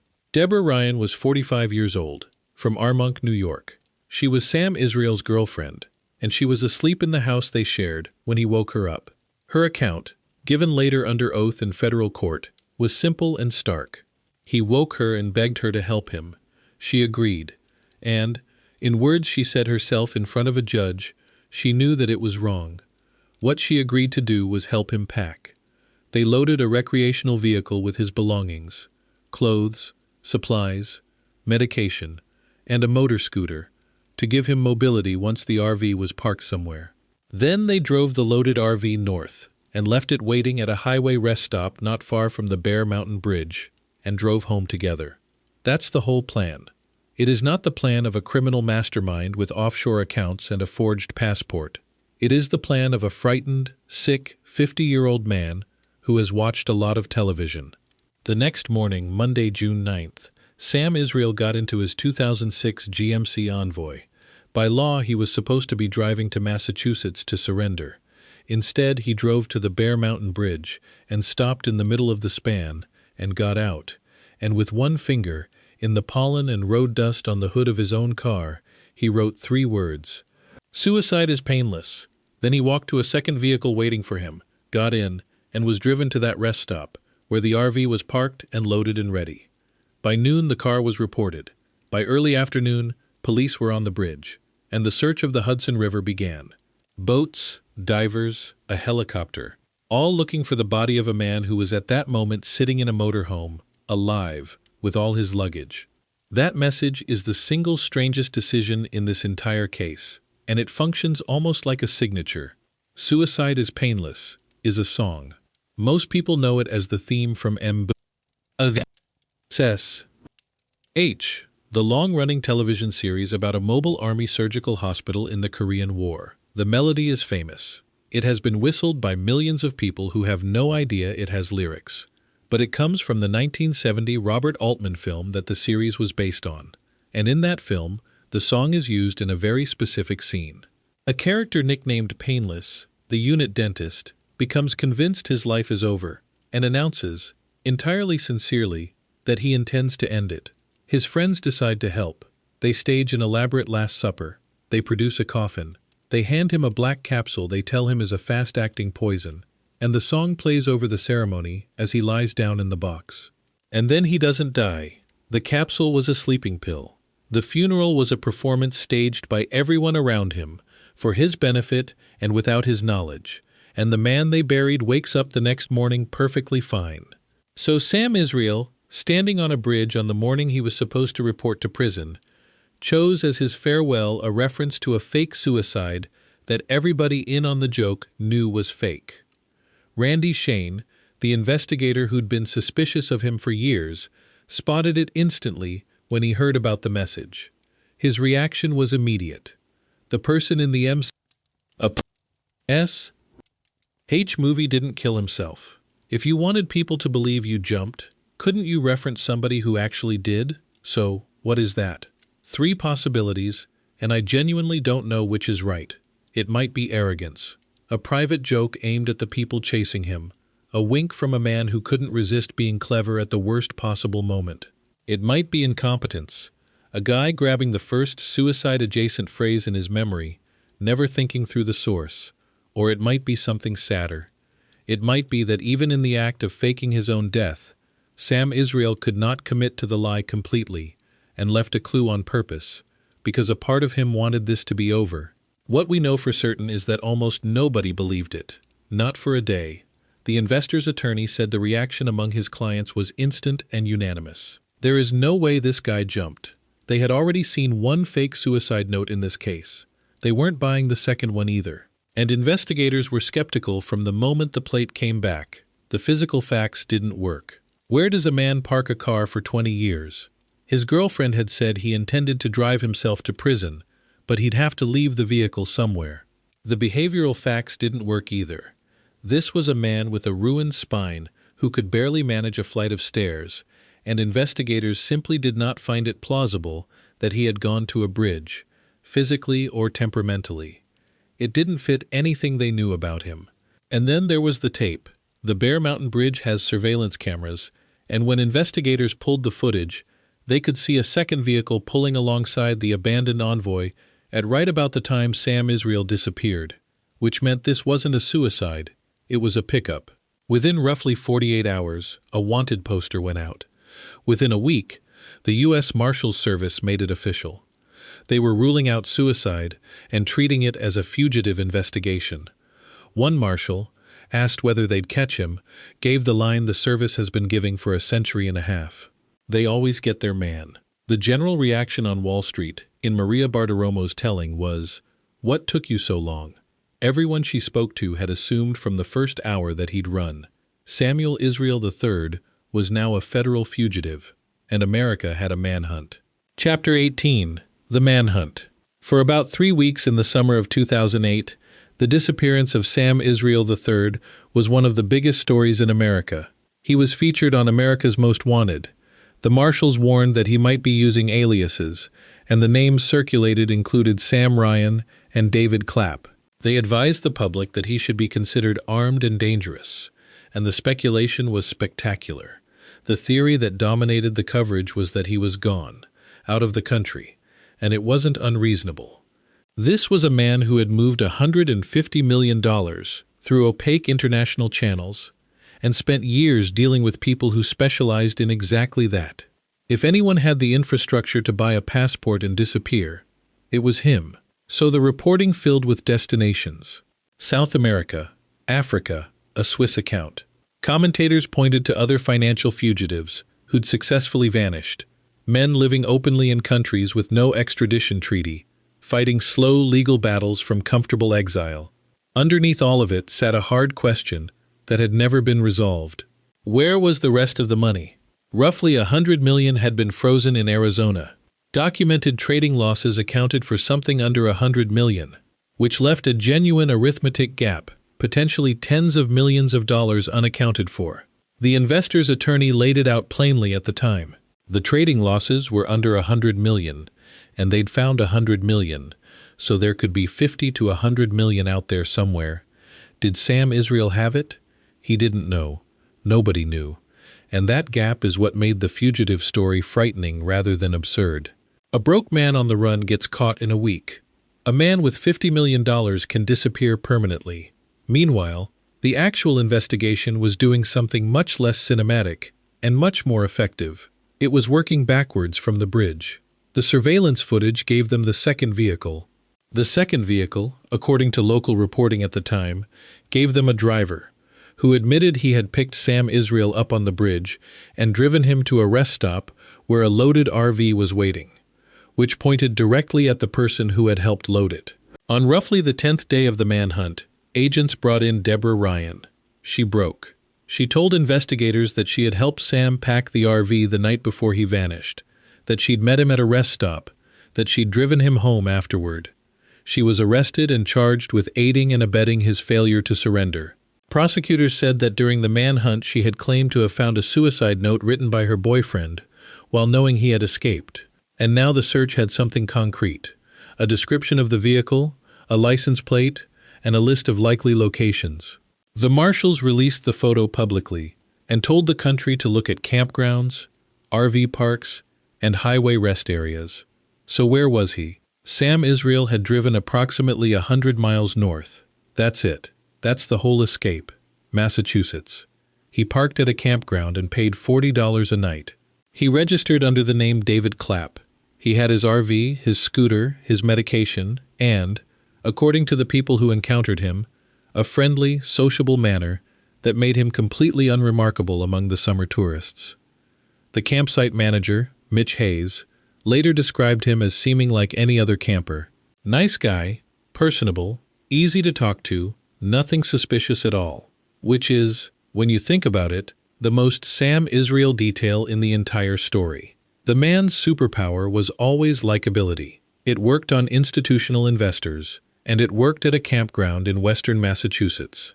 For most of June 2008, while a nation speculated about Swiss bank accounts and South American hideouts, the most wanted white-collar fugitive in America was sitting in a motorhome in the Berkshires, being pleasant to his neighbors. And it was, by every indication, miserable. The investor's attorney had predicted this almost exactly while it was happening. That Israel was probably sleeping in random parks somewhere north of the city, struggling physically, because his back was destroyed and he needed serious painkillers, and his real problem was going to be getting his medicine. That's precisely what a chronic pain patient's escape looks like. It is not thrilling. It is a sick 50-year-old man with a legal prescription he can no longer legally fill, in a vehicle with a chemical toilet, waiting for something to happen. And then two things did. First, his girlfriend was arrested. The one person who had helped him, a woman who had not stolen a dollar from anybody, was now facing federal charges because he had woken her up at night and begged. Second, his mother started talking to the U.S. Marshals. Anne Israel had been in contact with federal authorities for several days as they narrowed the search, and she was in contact with her son. What passed between them isn't public, but a spokesman for the Marshals afterward put it in about the driest possible terms. She probably had some kind of influence, the way mothers usually do. Sam Israel later said that his girlfriend's arrest was what ended it, that he was not going to have people he loved involved in something they didn't do. There was also, by his own account, one more episode in that RV before the end. He would tell a court that during his time on the run, on the night before he came in, he had made a genuine attempt on his own life. He survived it. Nobody has ever been able to verify it independently. Given the history of this case, a fake auditor, a real suicide note without a suicide, a fake suicide without a note, the court's skepticism is understandable, and so is the possibility that it was true. Both things can be sitting in the same man at the same time, a manipulator, and someone in genuine despair. Chapter 19. The Scooter. Wednesday, July 2, 2008. 23 days after the bridge. Sam Israel left the RV at the campground in Granville, Massachusetts, and got on the motor scooter. His plan was to surrender to the local police in Granville. But Granville is a small town, and the police department there was part-time. It was closed, after all of it, the shadow market, the 13 families, the manhunt, the helicopters over the Hudson. The climax of this story is a fugitive hedge fund manager on a scooter, discovering the police station has limited hours. So he rode on, to the next town over, Southwick, Massachusetts. At around 9:15 in the morning, Samuel Israel III walked into the Southwick police station. He was on his cell phone. He was talking to his mother. He approached the desk and told the clerk that he was supposed to go to jail. By some accounts, he introduced himself more completely, his name, and the fact that he was wanted by federal authorities. Either way, the effect in a small-town New England police station on a Wednesday morning must have been considerable. He was processed as a fugitive from justice. The U.S. Marshals were contacted. The RV was recovered at the campground in Granville, and by the time he was transferred into federal custody, there was a crush of news cameras waiting. The next day, he was back in front of Judge Colleen McMahon. She was not amused, and she was not sympathetic. He was charged with failing to surrender to serve a federal sentence. Bail was denied. He was ordered into custody immediately, which is where he should have been 3.5 weeks earlier. And now the legal cleanup. In March 2009, Israel pleaded guilty to failing to surrender. Before accepting it, the court took the unusual step of ordering physical and mental competency testing at a federal prison hospital, a reasonable precaution given everything. On July 15, 2009, Judge Kenneth Karras sentenced him for the escape, 2 additional years, and importantly, consecutive, meaning stacked on top of the 20 rather than served alongside it. That sentence was above the applicable guidelines range, and Judge Karras explained exactly why. In fleeing and refusing to surrender, Israel had been, in the judge's phrase, thumbing his nose at the system. Total sentence, 22 years. Deborah Ryan pleaded guilty to abetting his failure to surrender. In court, she said the plain, sad thing.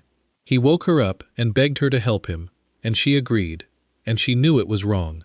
She was sentenced to 3 years probation. She is, in a real sense, the most sympathetic person in this entire story. She stole nothing, defrauded no one, and ended up a convicted federal offender because a man she loved asked her for help in the middle of the night. Chapter 20. What was left? Let's account for the damage. Because the scoreboard tells you something the narrative doesn't: the money. Roughly $450 million was induced from investors across 9 years. The Justice Department put the actual loss at approximately $300 million. Against that, more than $128 million in forfeited assets had been returned to victims by mid-2013. The Arizona money, dozens of liquidated assets, and sums chased down as far as Singapore and the United Kingdom. That is a far better outcome than victims had any right to expect in 2005, and it still means that for most of them, well over half of what they put in never came back. Israel and Marino were each ordered to pay $300 million in restitution. Marquez was ordered to pay $6,259,650. Distributions came out in rounds across years rather than in one payment. Getting money back from a fraud is not an event. It is a decade-long administrative grind, conducted by lawyers and prosecutors and asset recovery specialists, in which the last tranche can arrive the better part of a decade after the crime. The victims. They were not, as the cliché would have it, all billionaires who could afford it. Among them, Martin Payson, a former vice chairman of Time Warner, the Jewish Federation of Metropolitan Chicago, a charity, which means the actual victims were the people that charity serves. Sophisticated institutional allocators who should have caught it, and a long tail of people like John Sigismund in Denver, who put in $250,000 because Bayou let him in at a quarter of what the other funds required. And there's a category of victim beyond the fund itself. Israel borrowed $3 million from Stephen Starker, a former Goldman Sachs managing director, on a short-term note. When repayment came due, Starker received 2 checks. They were printed with SpongeBob SquarePants. They bounced. I include that not because it's the largest sum in this story, but because it is a perfect miniature of the whole thing. A 9-figure fraudster, at the very end, paying a Wall Street veteran with a cartoon-branded check that he knew would not clear. He is also reported to have left his landlord unpaid, something in the region of $64,000 in back rent on the Westchester mansion, which at $32,000 a month works out to about 2 months of stiffing Donald Trump. The co-conspirators. Daniel Marino, who created the fake accounting firm and wrote the 6-page confession, received 20 years and 3 years of supervised release. Judge McMahon called him the linchpin of the fraud. James Marquez, the original partner, pleaded guilty in December 2006 and was sentenced in January 2008 to 51 months, with restitution of $6,259,650. And Matthew Marino, Daniel's brother, the attorney, pleaded guilty in September 2008 to concealing the fraud during its final months, and was sentenced the following April to 21 months by a different judge, with a restitution order of $60 million, calculated as the money Bayou took in during the period he was helping to cover it up. New Jersey later struck him from the roll of attorneys. Deborah Ryan received probation.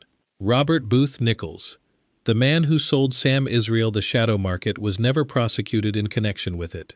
In December 2008, while Israel was in custody awaiting sentencing on the escape, Nichols sat for a deposition in New York taken by an assistant U.S. attorney in connection with the Bayou bankruptcy proceedings. FBI agents were present. He talked about his companies and his history. 2 months later, he was dead.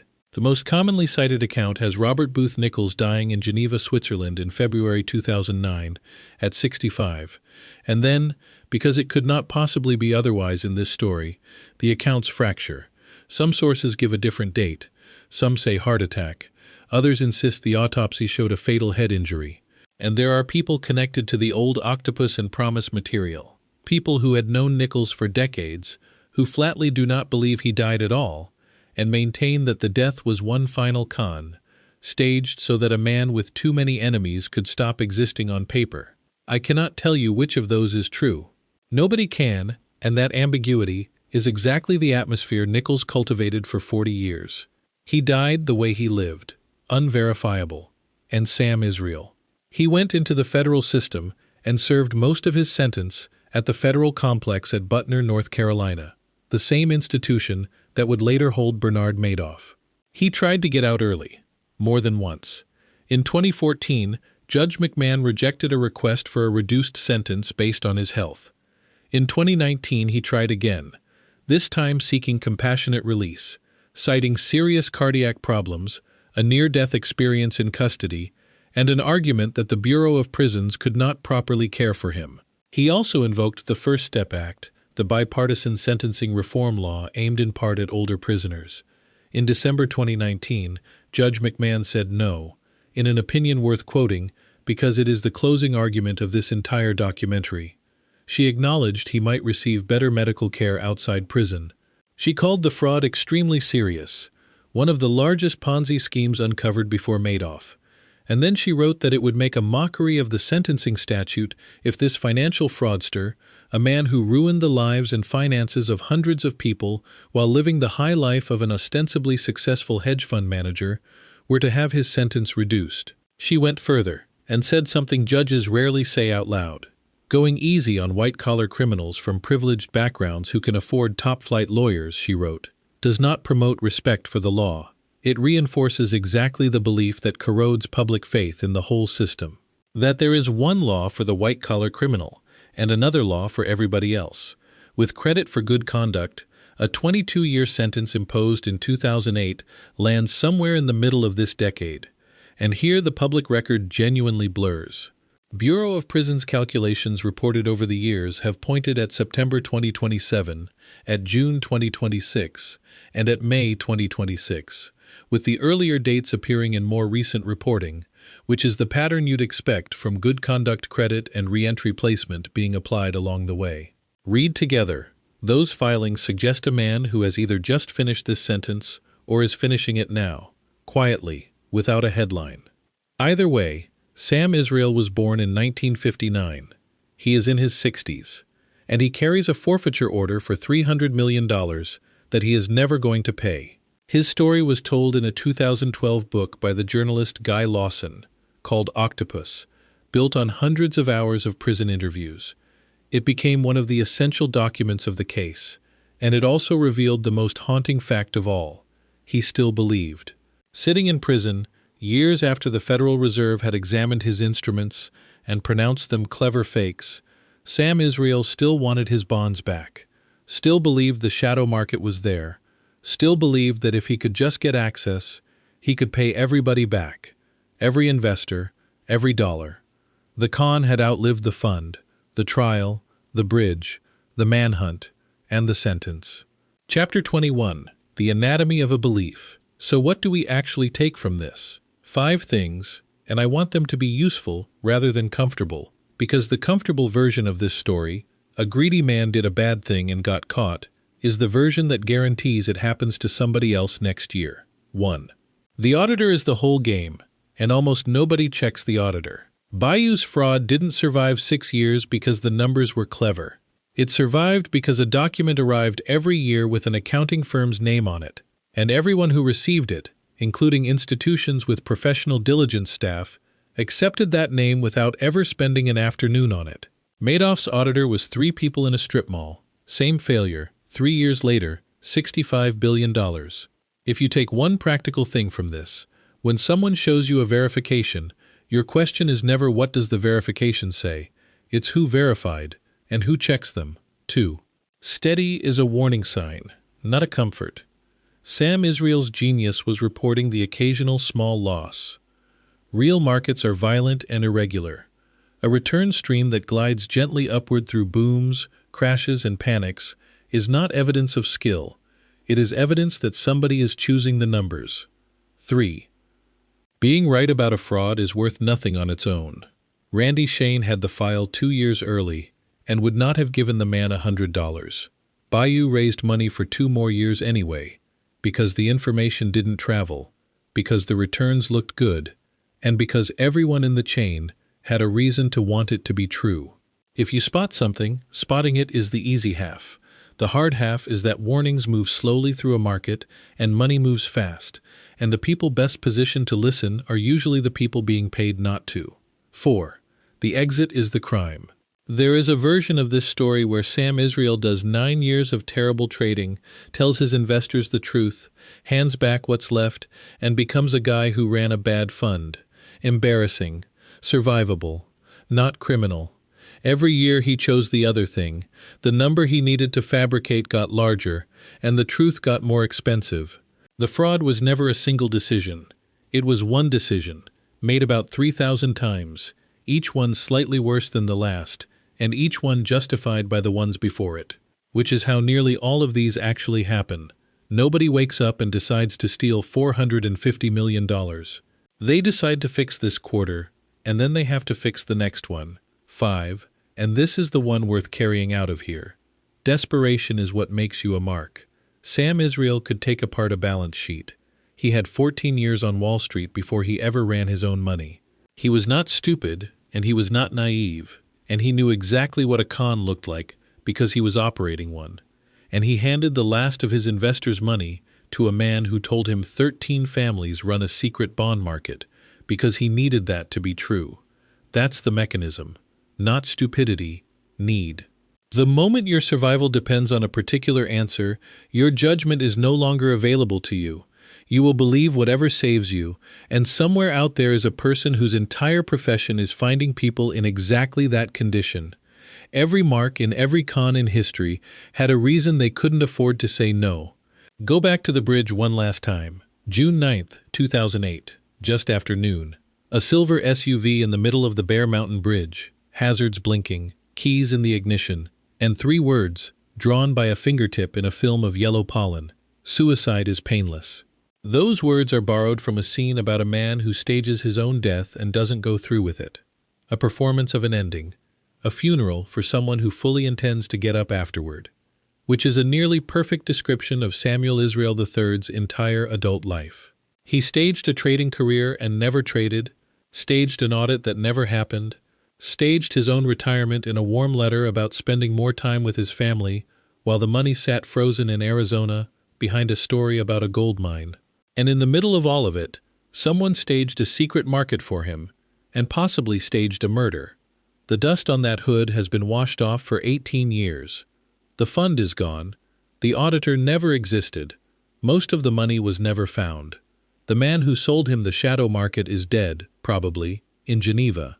And the last thing anyone reported Sam Israel saying about all of it, from a prison in North Carolina, was that if he could just get his bonds back, those beautiful, imaginary Federal Reserve bonds from the market that was never there, he could make everybody whole. He wasn't lying. That's what makes it a tragedy instead of a crime story. By the end, he actually believed it, and the man who sold him that belief was doing nothing new.